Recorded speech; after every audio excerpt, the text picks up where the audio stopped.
in the toilet. I am one of those people. Ed, over to you. Very fun. It was one of the biggest takeaways from the impeachment hearings. The Obama administration was concerned about Hunter Biden's spot on the Burisma board. Watch.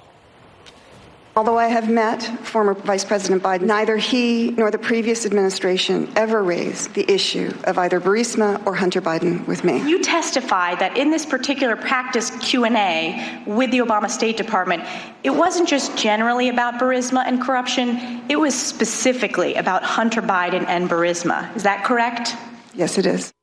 So why didn't anyone blow the whistle back then? Our next guest says this just shows Democrats have a double standard. He's GOP strategist John Thomas. He joins us this morning to explain. Good morning, John.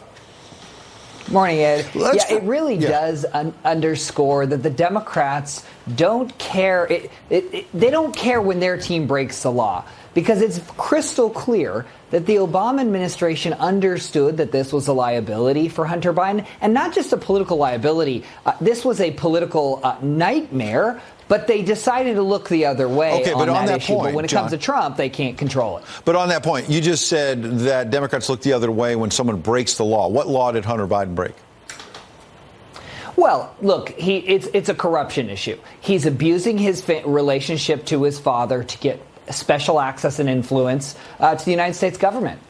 Okay, so there may be questions, but it's not clear that he broke any law. Let's just be upfront about that. But your point, sure. Big picture here, certainly being these are hearings designed to bring up bad stuff about the president, and yet we hear witnesses even before Yovanovitch, the former ambassador. Let's talk about George Kent, because as you know, he's a career diplomat. He didn't just serve under President Trump. He served under President Obama, then Vice President Biden. And back in 2015, what did he do, John? He went to the vice president's office and said, I think there's a conflict of interest here.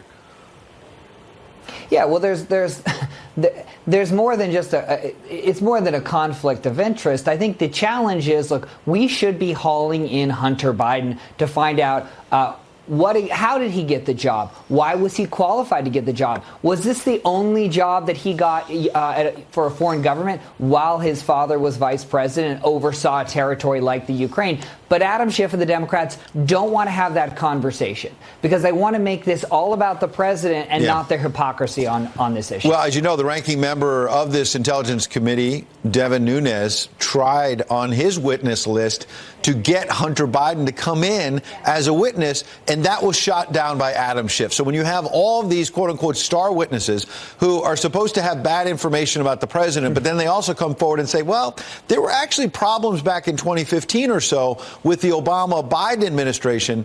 When Adam Schiff shuts that down, what does that tell you about this process? I mean, it's completely rigged. This thing has become a game of telephone on second and third hand accounts. And Adam Schiff wants to tightly control this to fit his political narrative because, Ed, let's be clear, this is not about the truth. This is all about impeaching a president so that the Democrats can keep their base fired up so they can beat Trump in 2020. That's all this is. All right. John Thomas, we appreciate you coming in with your insights. Certainly a lot of people raising questions about a double standard. We'll stay on top of it. Thank you, John. Up next, alarming reports of anti-Semitic attacks on two